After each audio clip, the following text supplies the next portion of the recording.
এই সংক্ষিপ্ত ওয়াজটি শোনো, তোমার গা শিউরে উঠবে। সাদা কাফনে একটা দাগও লাগে নাই।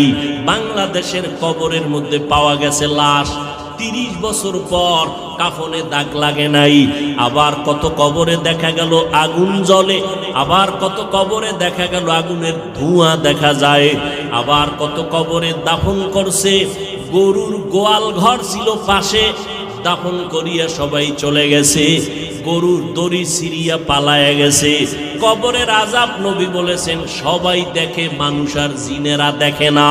ওই গরুতেও দেখে, কুকুরেও দেখে। কবরের আযাব দেখে কেউ কেউ করে, রাত্রে চিল্লায়, গরুতে সহ্য করতে পারে না।